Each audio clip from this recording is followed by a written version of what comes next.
Okay. Good morning, everybody. Boker Tov. Wonderful to be here with you.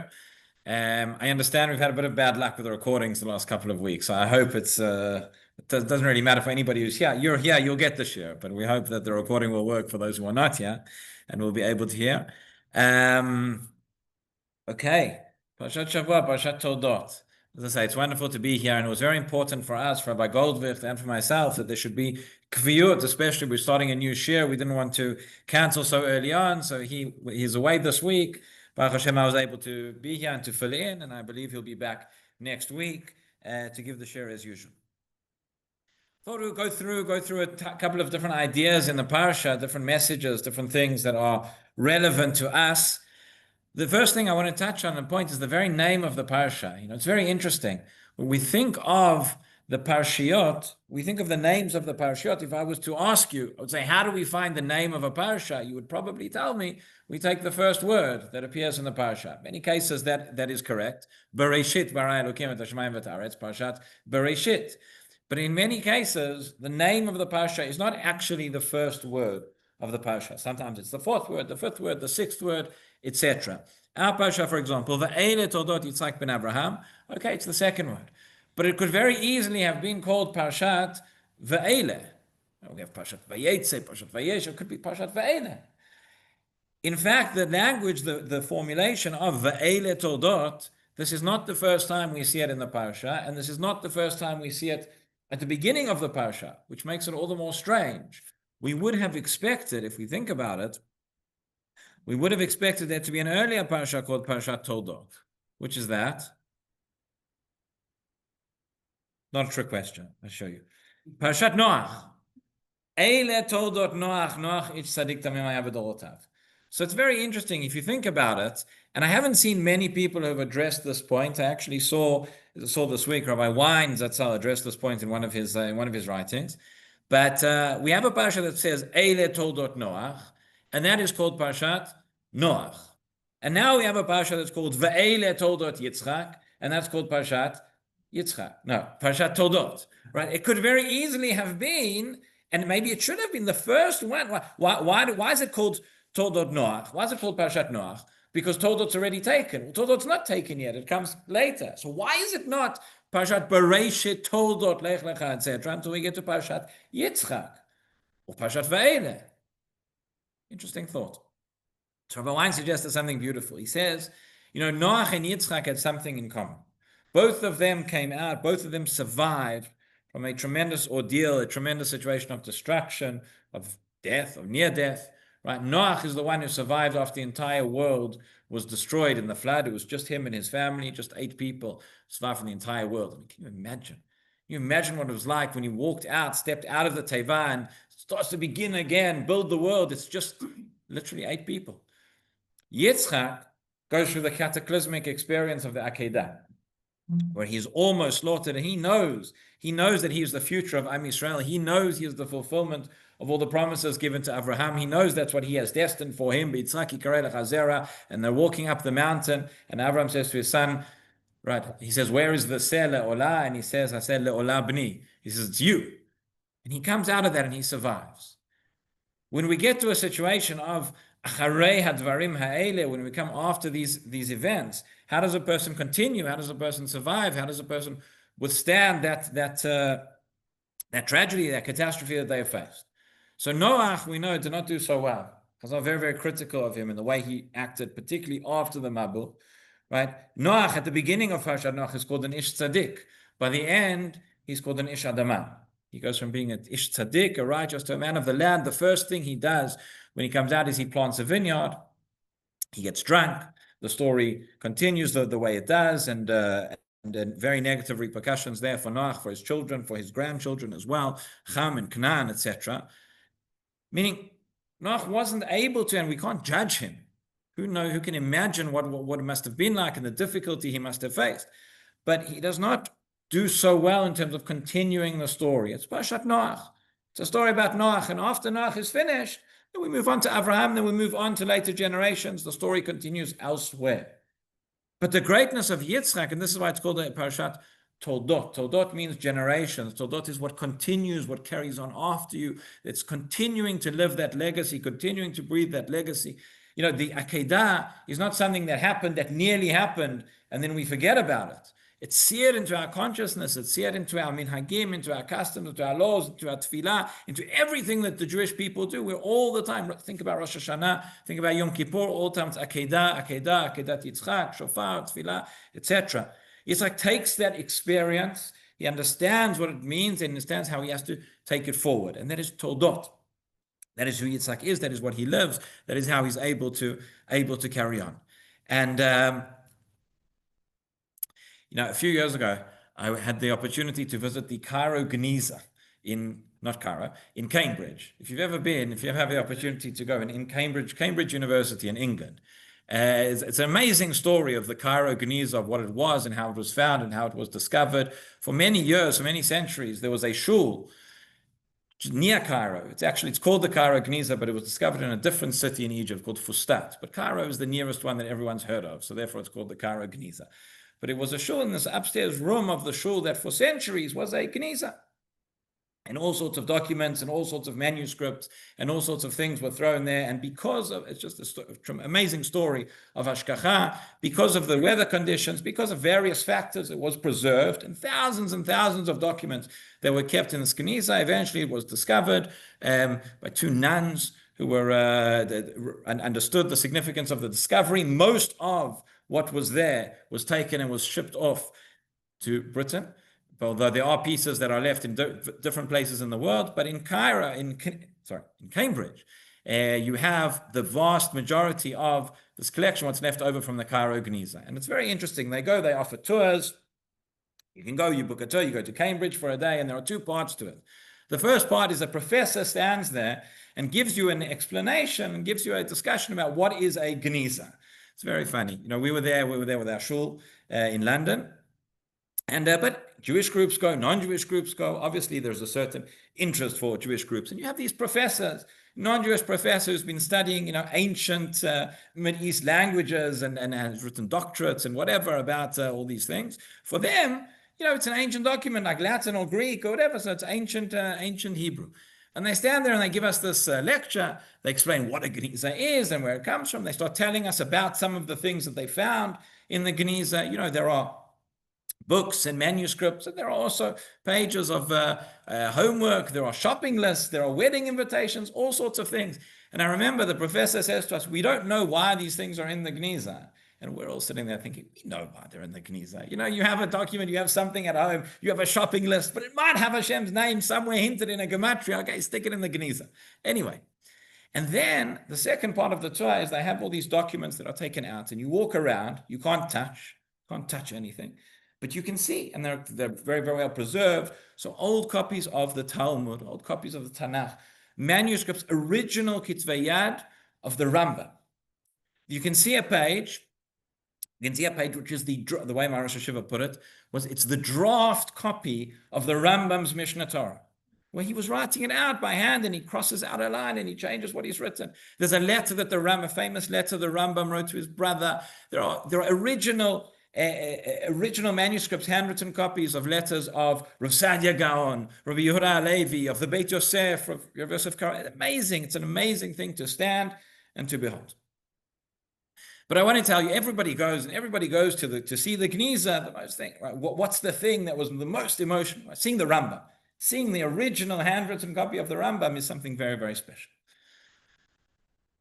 But I would say a close second for me, looking at these documents, saying what made me really, really emotional, is there is a document which has got letters written one after the other. Aleph, Aleph, Aleph, Aleph, Bet, Bet, Bet, Bet, Gimel, Gimel, Gimel, things like this. And it's probably a page of a child's homework. Copying out letters, copying out lines, learning to read, learning to write, etc. And you stand in this room, and you have these professors who've invested their entire lives studying ancient Near East and Far East languages, like I say, Latin, Greek, Hebrew, whatever it is. It takes them years and years of study and doctorates to be able to understand what is written. And any Jewish child who knows Aleph Bet can walk around the room and can look at I'm going to say pick up the documents. They don't let you touch, but you can walk around the room and you can look and you can read and you can understand what is written. It's something remarkable. Thousands of years old, but it's living, it's breathing, it speaks to us. So why am I telling you all of this? What on earth has this got to do with our parasha? It's got everything to do with our parasha. As I say, the parasha is called Parashat Toledot, and it's a very unique phraseology, the way that the Torah begins. Toledot Yitzchak ben Avraham holidit Yitzchak. Like I said, we have Toledot Noach, we have Toledot Ishmael, we have Toledot lots of different people throughout the Chumash. And normally, when we say Toledot, we expect what's going to follow on after Toledot is the children, right? But it says Eile Toledot Yitzchak ben Avraham holidit Yitzchak. The Torah emphasizes here for us. It goes back. It says, what is the continuation? What is the legacy? What are the generations of Yitzchak? Before we go on to what comes after, who comes next, it's who came before. Yitzchak is the continuation. He's the continuation of Avraham. And Rashi points out that the Torah had to say this, had to emphasize this to us because of the late Sanei Hador. You had all these scoffers and all these cynics of the generation who said it's not possible. It's not possible that Avraham had a child. Maybe Yitzchak is the son of Avimelech. So Hashem made a miracle. He made a miracle that Yitzchak's face would look exactly the same as Avraham's face. People couldn't tell them apart. And everybody knew that Avraham gave birth to Yitzchak. That's why the Parashah begins like this. Rav Soloveitchik takes us a step further. There's already the Netziv hints to this, but I want to read to you something that Rav Soloveitchik says, which is very, very poignant. He says like this. He says, people laughed at the event. Yitzchak's very name means laughter, right? People laughed at the event. They didn't believe that Yitzchak would inherit Avraham. In other words, not just the fact, what they were questioning was not the biological viability of Avraham having a child, but it was, could Avraham's ideas, could Abraham's revolution that he brought to the world continue in the next generation? Could there be somebody who could carry that forward? That he, a young lad of the new generation, would continue to carry Abraham's visions and laws, and that he would engage in building altars and calling on the name of God. They laughed at Abraham's dreams, that his son would give his life for Torah and fight for the sanctity of Abraham's house. The scoffers said Sarah conceived from Avimelech. Others claimed they brought themselves a foundling from the marketplace. It's impossible to pass on Abraham's outlook, the mitzvot of Abraham, his statutes and laws, to the modern generation, to young Isaac who fights with a rifle, works in laboratories, thinks in modern categories of thought. When Abraham dies, people said, his entire philosophy will perish. His altars will be dismantled. His Shulchan Aruch will be eaten by moths, and all trace of his life will vanish, just as grass will grow over his grave. That is what they said. That is what the late Sanei Ador, that is what the scoffers of that generation said. That is what the scoffers of this generation say. But the point is that Abraham was able to pass it on, and Yitzchak's greatness was that he is the second generation, the changing of the guards, so to speak. He is a generation that is not starting anything new, that is not creating, not bringing this new idea to the world that Abraham did, Abraham HaIvri, because he is standing on one side of the world and the entire world is on the other. Abraham comes with something completely new. How do you follow that on? That is what people said. Abraham brought something new. Yitzchak will just go back to ways of old. He can't bring, so Yitzchak doesn't bring something completely new to the world, but he reinforces and he maintains and he carries on and he carries forward that which Abraham brought. And that's what we've been doing for thousands of years ever since. And that is why we can go today to the Cairo Geniza in Cambridge and we can see those moth-eaten pages and say they're still alive and say that we can still read them and we can still understand them and we can still carry on and bring that message forward. You know, when you look through the Parashah, what Yitzchak does, Yitzchak is in many ways the most passive character of in the Chumash, certainly the most passive of all the Avot. It's clear Avraham is all about action. Yaakov as well. Yitzchak, what does he do? He doesn't do much. In fact, last week's Parashah, which is all about Yitzchak doesn't do anything. The whole Parashah is about finding a wife for Yitzchak. He's not even in the story. And only at the end, right, Rivka comes and said, this week, Parashah Toledot, we see a little bit more. Yitzchak, what does he do? He digs wells. He digs the very same wells that Abraham and his father had already dug. And he gives them names. He gives them the very same names that Abraham had already called them. A little bit of creativity, something original. No. That's the point. He's redigging those wells in his generation. He's renaming them the same names but in a way that can speak and in a way that can connect with all those around. So that is, I think, the idea, the idea of Toledot. That is certainly one underlying theme and one underlying idea of our Parsha. Right at the beginning of the Parsha, we have the birth of the twins, the children of Yitzhak and Rivka, Yaakov and Esav, the two twins who could not be more different one from another. And it's a very interesting thing to think about as well. How could it be that two children, two twins, in the same household, the house of Yitzhak and Rivka, you can't get better parents, you can't get better chinuch than that? How did it go that, well, for one it went okay, but for one it went so wrong? I'm going to share with you a story again, and then a thought. It comes from Rav Hirsch that really is quite revolutionary. The story is as follows. I don't know if people here have ever seen TED Talks. Yes, everybody knows today there are TED Talks. Does anybody know what is, at least it was, I didn't check it before the share this morning, but as of a few months ago, this was the most popular, the most watched TED Talk ever. Does anybody know? Anyone has it a guess? So there's an English, I'm not even sure what he is. He was an educator named Ken Robinson, and he gave a talk called "Why Schools Kill Creativity." This was the most watched TED Talk of all time. How schools kill creativity. How schools kill creativity. And he told the story. The story he tells is of a woman named Gillian Lynn, who was an English dancer. She was a choreographer. She was responsible for Cats, Phantom of the Opera, which they say are two of the longest running shows in Broadway history. Very, very accomplished individual. The story is this. He tells a story. He says that when she was in school, the word he uses is she was hopeless. And the parents didn't know what to do. They were failing student, not behaving, not cooperating, not doing anything in any of her classes. And the parents come into the school. They meet with their teachers. And this is what happens. The school writes to the parents saying they think her child has a learning disorder. She's taken to see a specialist. After 20 minutes of talking to the mother about the problems that at the time an 8-year-old girl is having, she's disturbing people, she's not doing her homework. The doctor approaches the girl and he says to her, I've listened to all these things that your mother has told me. I need to speak to her privately. You wait here and we'll come back. We won't be very long. They go out, they leave the room. The doctor walks out. He turns on the radio. He walks out, and then he's standing with the mother outside, and through the window they can see the daughter through the room. And as they go out of the room, they turn out, and the doctor says to the mother, he says, just stand here and watch her. As soon as they leave the room, the music is on. The girl who's sitting in the room, this girl who is causing all these problems and all these hassles and everything in school, she stands up, she's on her feet. She starts dancing to the music. And the doctor turns to the mother and he says, Mrs. Lynn, your daughter Gillian is not sick. She doesn't have a problem. She's a dancer. He says, take her to a dance school.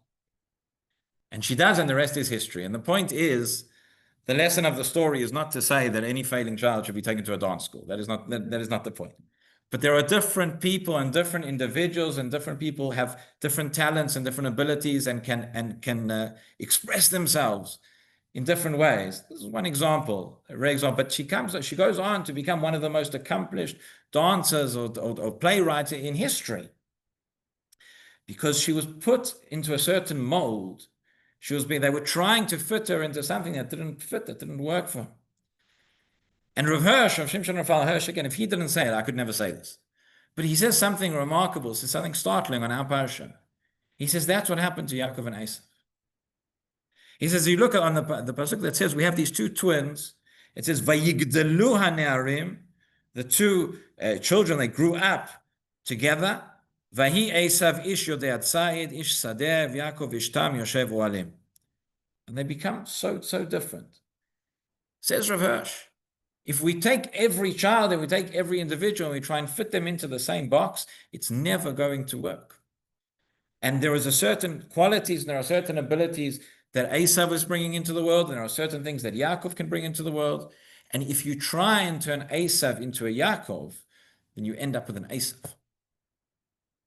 Esav could have been something else, and he had potential. Right throughout the Parashah, we see there's this tension going on between Yitzchak and Rivka. I spoke about this yesterday in a different shiur. But the whole story of the brachot, right, where Rivka comes to Yaakov and says, "Listen, I've heard what your father said to Esav, and you have to go, and he wants you to get the bracha." And you read the whole story and all the trickery and the deception. We'll talk about in a moment. But you think to yourself, couldn't she have just gone and told him? So there's a lot to think about exactly why and what's going on. But there is something underneath the surface. Yitzchak sees something in Esav, right? He sees potential. He sees something that can be. There is something that but it wasn't brought out in the correct way. Rav Hirsch has a long piece, and I encourage everyone to go and look it up afterwards. But essentially, he says that the Torah is hinting to us, "Vayigdalu ha'ne'arim," they grow up together when they're growing up in the same way, doing the same things, getting the same. They're different people, and they need to be treated in different ways. And it says it's possible. It could have been that if Esav had been related to in a different way that he was, then all of history could have been different. That's quite remarkable. Now, again, whether that is a direct criticism, or whether that is to say that Yitzchak and Rivka could have done different, they probably couldn't have done different. And HaKadosh Baruch Hu created the world, and is there is hashgacha over history. Things happen the way that they were meant to happen. But the lesson for us to take is as it says, Chanoch lenar al pi darko. We have to know that different people, every soul is different. Every individual has different qualities and different characteristics and different potential and different things. And each one of us has to find that place of what it is that we can bring. So on the one hand, it's interesting, you have Yitzchak. Whereas Yitzchak ben Abraham, who is the Toledot, he follows on, he's exactly, almost identical to what his father did. Sometimes that works. And then you have Yaakov and Esav, and sometimes a person has to go and has to blaze their own path, has to forge their own way in the world. But again, it has to be connected, it has to be rooted, it has to be entrenched in those wells that were dug for us before. Okay, another idea that I wanted to talk about that speaks to all of us is a tremendous insight of the Gra, the Gaon Vilna. Sorry, yeah. But the parents, sorry? It's called. Yeah. No. They were to blame for the way that Esav came out because they didn't. No, so I understand. So I understand your question, and I'm saying no. I'm not saying that. I'm saying I think that if you read Rav Hirsch, first of all, he is critical to a certain degree, and he implies that maybe there is a certain degree of guilt in that.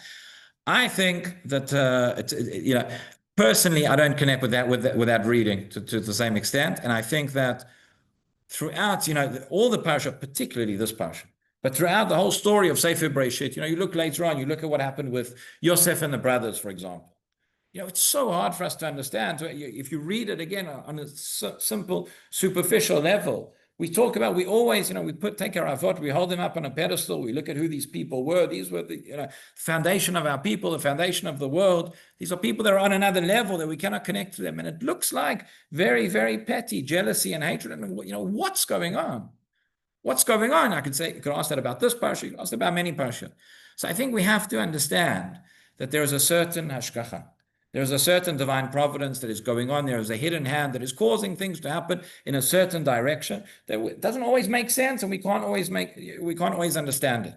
And I think that for whatever reason, Hashgacha wanted Esav to turn out the way that he turned out, right? And same thing with Ishmael, etc. But the question is not to cast aspersions or not to say, what did so-and-so do wrong and could so-and-so have done better? I don't know. We can't answer those questions. But the lesson is for us. How can we take these stories and take what happened and transfer that into our own lives and see how our behavior can be better? And the message for us is, how do we educate our own children, grandchildren, ourselves? How do we follow in that way? Okay. So saying the potential was there for him to improve. The potential was definitely there for him to improve. And the truth is, again, if you look at the whole story, it says that Yitzchak loved Esav, right? And Yitzchak wanted. And he wanted to give him the brachot, and he wanted to give him also. He I mean, he wasn't completely wrong. The potential was certainly there, but Esav was not able to bring it out. How much of that is because of the upbringing he received? How much of that is because of his own free will and his own choices? How much of that is because that's just the way it was meant to be? Okay, we can speculate about all these things, but I'll tell you something else. Sorry, before we move on, something else about Esav, which is very, very interesting. We know that there was one mitzvah that Esav, for all of his flaws, but there was one mitzvah that he excelled at, which was Kibbur Av. Kibbur Av. Chazal tell us that we learn a lot that Esav was very, very respectful of his father. Yeah. So, right, that's where it says that Yitzchak loved Esav because Kitzayid Befiv. Right? Chazal tell us, that's saying that he was trapping him with his mouth. He was asking him questions to make himself sound firmer than he really was, etc. But we have the story at the beginning. The first encounter we have between Yaakov and Esav, these twins, is the story of the Bechorah and the sale of the Bechorah, the sale of the birthright, right, for a lentil stew. So what does it say in the Torah? It says, V'azid Yaakov nazid, ve'avo Esav min hasadeh v'ayef. Yaakov is cooking. He's preparing the stew. And Esav comes from the field and he's tired. He's out, he's been hunting, he's been Chazal, again, read all sorts of negative things into this. Why is Yaakov cooking Nazir ad Hashem?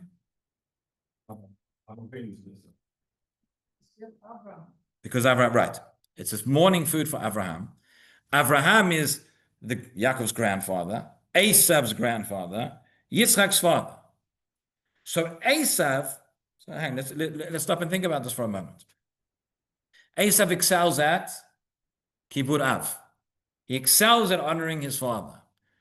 If Yaakov is right now cooking this stew for his father who's sitting shiva, what do we expect? Everything we know about Esav and what he does excel, what do we expect?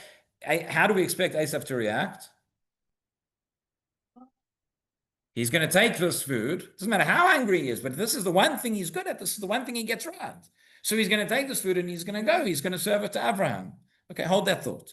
Hold that thought. Feed me now. Feed me, please.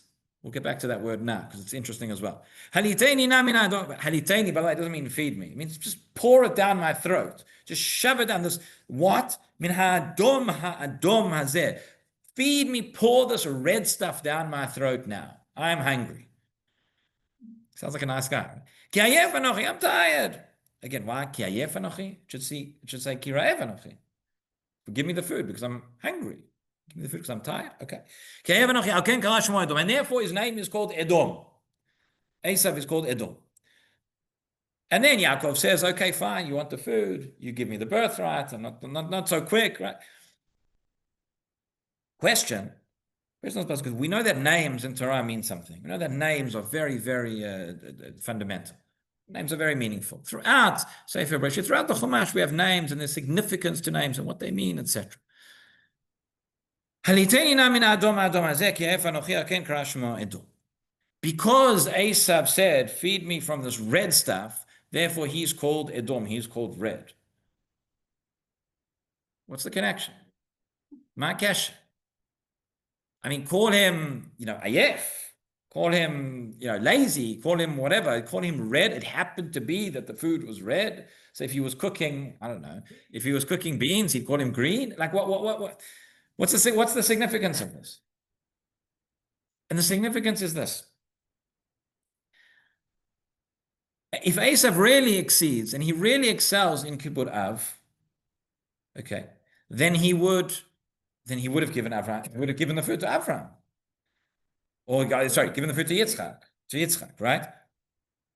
But maybe you could say he didn't know, he's just come back from the field, he's tired, he doesn't realize what happened, if he knows that his father's sitting in mourning, he's going to go and he's going to give him the food. But he doesn't know. Why doesn't he know? Say, Yaakov could have told him, but he didn't think about it, right? Remember how quickly everything goes? He comes and he doesn't even say, that word na, by the way, what does na mean? Na means please. Na has another meaning in Hebrew. By the Korban Pesach, the word na means raw. Raw. It hasn't cooked. In other words, Esav comes and he says, I'm so hungry and I'm so tired, I'm not even going to stop. I'm not going to think beyond the here and now, beyond the second. Give me this food, shove it down my throat. I don't even care if it's cooked. I don't even care what's wrong. Feed it to me right now, just whatever it is, this red stuff. I don't even have time to stop and think about what it is. Because if you had time to stop and think what it is, you'd realize this is not just red stuff. This is Nazir Hashem. This is lentil stew, which is food of mourning. Hang on a second, what's going on? Why is Yaakov going food of mourning? It's for my father who's now mourning for his father. Okay, he doesn't even get that stage is so far removed. It's like he's just like scrolling on the phone, like looking at the next thing to see what's going on. And that's the point when it says, therefore he's called Edom. It's not coincidental that this food happened to be red. There's something very, very intrinsic the Torah is telling us.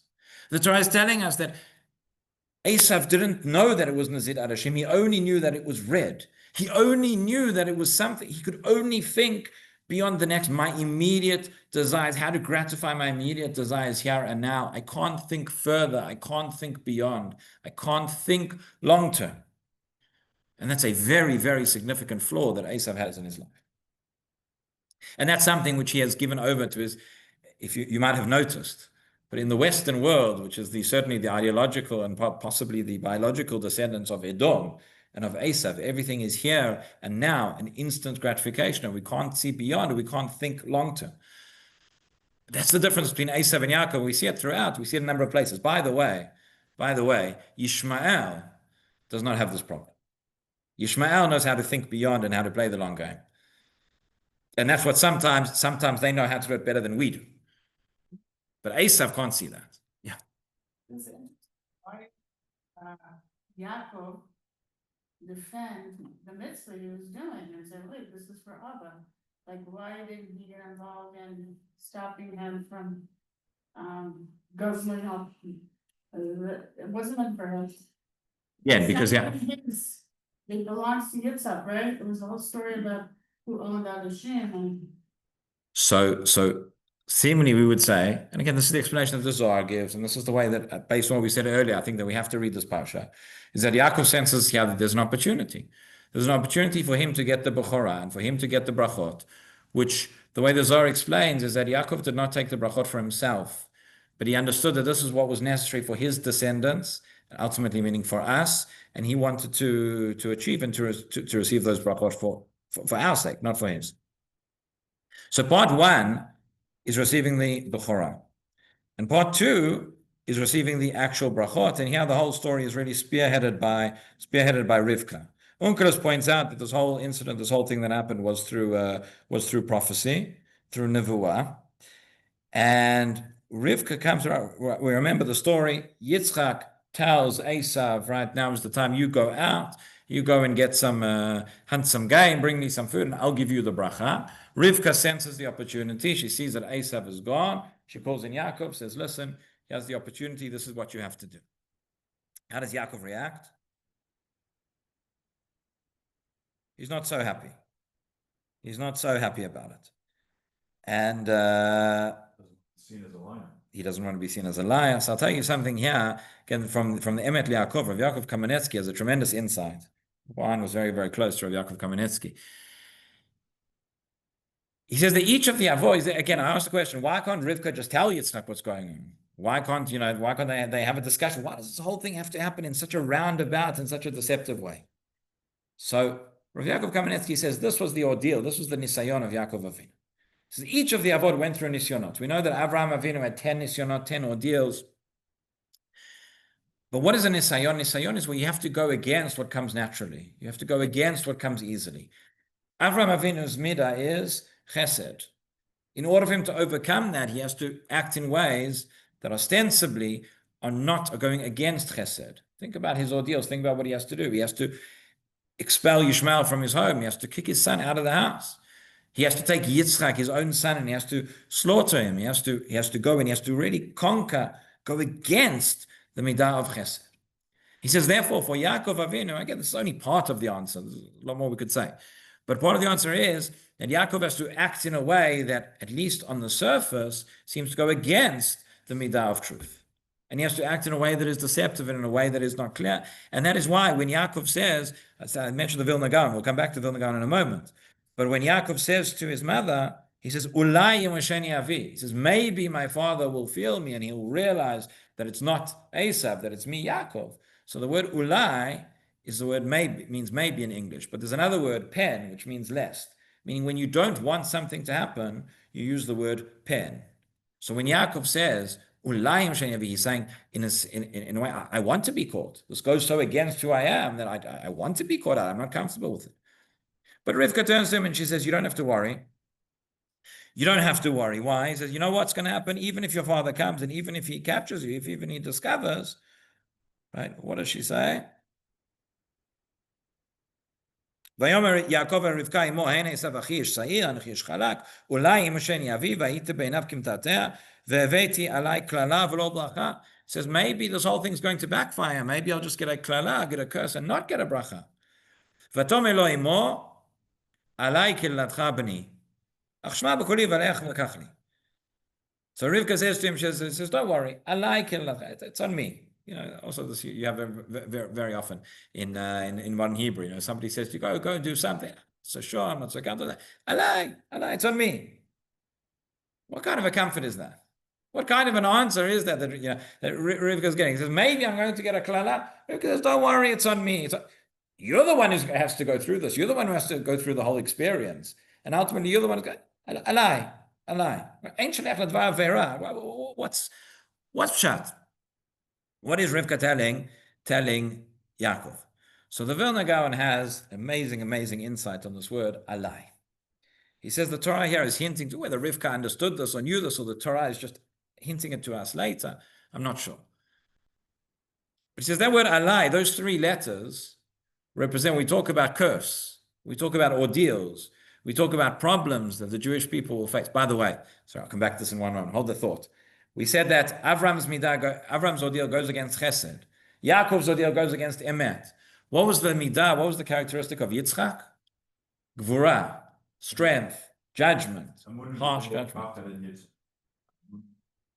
So says Rav Yaakov Kamenetsky, where's the ordeal of Yitzchak? I understand the ordeal of Abraham. I have found the ordeal of Yaakov. Where's the ordeal of Yitzchak? Where do we find that Yitzchak has to go against the midah of Gvura, that Yitzchak has to go against the midah of din?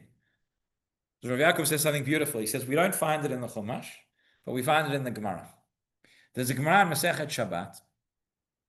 The Gemara describes a situation that will be in the future. We don't know exactly. It's allegorical to a certain extent. But the Gemara says that one day, the time will come when HaKadosh Baruch Hu will say the Jewish people have sinned. And he goes to the Avot and he says, what do I do with your children who have sinned to me? So he goes to Avram. And Avram says, let them die, Al Kiddush Hashem. This is the Gemara in Shabbat. You can look it up.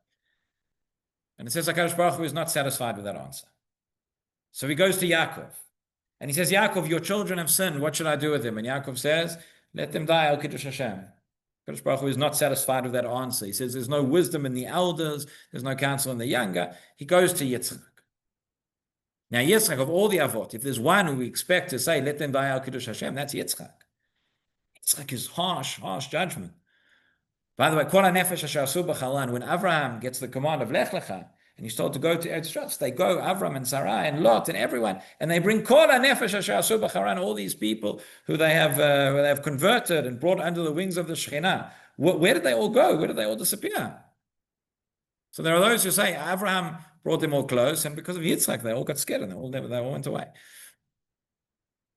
In fact, there's a source, I think it's in the Pirkei Rabbi Eliezer, that says that after Abraham died, they all left, and Yitzchak actually came back and brought them all, converted them all again. But anyway, so Yitzchak is the one, he himself was nearly killed, Al Kiddush Hashem. He's the one we would expect. But says the Gemara something, it says no. Yitzchak shows us what it is to stand in line and to fight for the Jewish people. Yitzchak stands up, HaKadosh Baruch Hu says, Yitzchak, your children have sinned. And Yitzchak stands up and he says, Ribono shel olam, first of all, my children and not your children. We all remember how Avraham fights with Hashem for the people of Storm. So Yitzchak fights with Hashem. Maybe he learned this from his father. He fights with Hashem for the Jewish people. He says, God, with all due respect, but that's a bit of chutzpah. They're not just my children, they're your children. And he says, now let's go through it. He says a person lives for 70 years. Okay, the first 20 years, he's exempt from punishment. So you're left with 50. He says half the time he's asleep. Cut out another 25. Half the time he's eating, he's davening, he's going to the bathroom, he's doing all things. We're left with 12 and a half years. There's 12 and a half years of sin, Ribono Shel Olam. You can't forgive that. He says, I'll tell you what. He says, we'll go half, 50-50. He says, 12 and a half, that's all that's left. Palga alai v'palga alecha. I'll take off, you take off. And Ribono Shel Olam, if that's not good enough for you, so then I'll take all of them. I was nearly sacrificed for them. Forgive them, let them go. Says Rav Yaakov Kamenetsky. There's so much to unpack from that story and from that Gemara. But one of the things he says, that was the ordeal of Yitzchak. The question is, somebody who's all about judgment, somebody who's all about harshness, there's a time, can you be melamed, can you be dan lakaf zchut for the rest of your people? That was the ordeal of Yitzchak. So coming back to the story with Yaakov, so right, Rivka says, Alai kilaladcha pani, it's on me. Says the Gaon Mivilna. Alai means, yes, it's on me, but it's hinting at something else here. The word alai is 3 letters, Ayin, Lamed, Yud. And that is Roshei Tevot, that stands for Esav, Lavan, and Yosef. Says the Vilna Gaon, throughout Jewish history, throughout Yaakov's life, and ultimately throughout the life of our people, there are 3 types of battles. There are 3 types of struggles. There are 3 ordeals that we face. The first one is alai. The first one is Esav. That is when we face anti-Semitism, we face external threats, we face those who want to kill us. At the end of this Parashah, remember, when Esav finds out about the whole thing, he wants to kill Yaakov. And Rivka and Yitzchak say, Yaakov, you need to go, you need to leave, go to Padan Aram, go to Lavan's house, go there for a few days. Yamim achadim. Go for a few days and then you can come back. 22 years later. The longest few days in history. So there are those who want to kill us. We face overt anti-Semitism, and if you haven't noticed, there are still people like that. But then there is Lamed, there is Lavan. What do we say in the Pesach Haggadah? Right? Seol Mad, Lavan Harami, Lavan bikesh lakor takol. Lavan wanted to uproot everything. Lavan comes along, he doesn't say, he's much more sophisticated. Not like Esav. He doesn't come out and say, I want to kill you. I want you to assimilate. I want you to become a part of my culture. I want you to give up on all this anachronistic ritual and things that you have and be part of me. Be part of us. Come and assimilate. That's the challenge that externally seems much more comfortable, but in fact it is just as much of a challenge, if not more. But then there is Yud, which is Yosef. Or remember the story of Yosef and the brothers. Again, however we understand that, jealousy, kin'ah, whatever it means. But that is internal strife amongst the Jewish people.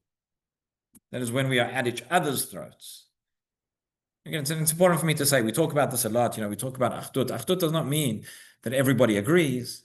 Achdut does not mean that we have to give in terms of we have to give up on things of our ideology or what we think is right or what our vision is for what our people should look like. But it means that we can live with each other and we can have disagreements. And just like within a family, you have siblings. Normally, it doesn't end up the way it ended up with Yosef and his brothers. But normally, you have fights and you can get over it and you can learn to live together. That's what we have to do as a people. So those are the 3 challenges. Those are the 3 ordeals that we face. And Yaakov faced these 3 ordeals in his life.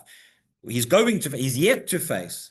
But the Vilna Gaon says that's what it's hinting at. You're going to have the klala, the curse that you're going to face in life. You've got Esav, you've got the challenge of Lavan, you'll have the challenge of Yosef, but you won't have the challenge from your father. This will be okay. This will be okay. That word alai, the Vilna Gaon points out as well, appears later on. In Parashat Miketz, when the brothers have met Yosef, they don't yet know that he's Yosef and they don't know what's going on. And he takes Shimon captive and they come back and he wants to take Binyamin as well. And Yaakov turns to his sons and he says, what are you doing? What do you want from me? He says, I've lost Binyamin and I've lost Shimon, I've lost Binyamin, And he says, Alai hayu kulana. Alai hayu kulana. It's the same word, alai. Again, there's a hint saying I've faced the challenges I've had to face with Esav, with Lavan, with Yosef, not Binyamin as well. Yaakov said when they want to take Binyamin down to Egypt, and he's telling them not to, and he says, Alai hayu kulana. He's saying, I've had enough. I've faced all the challenges. I've faced all the ordeals that I need to face already. But that's what the Vilna Gaon says. And then this word alai, that's the hint that this is ma'aseh avot siman labanim. It's not just something that happened once. Everything throughout the parashot, everything in the lives of Avram, the lives of Yitzchak, the lives of Yaakov. Torah is not teaching us history. It's not a history book. It's teaching us lessons, teaching us messages. All the things that happened to them are going to happen to us again. And they're happening to us again. We spoke already about the difference between Esav, between Edom and Ishmael, right?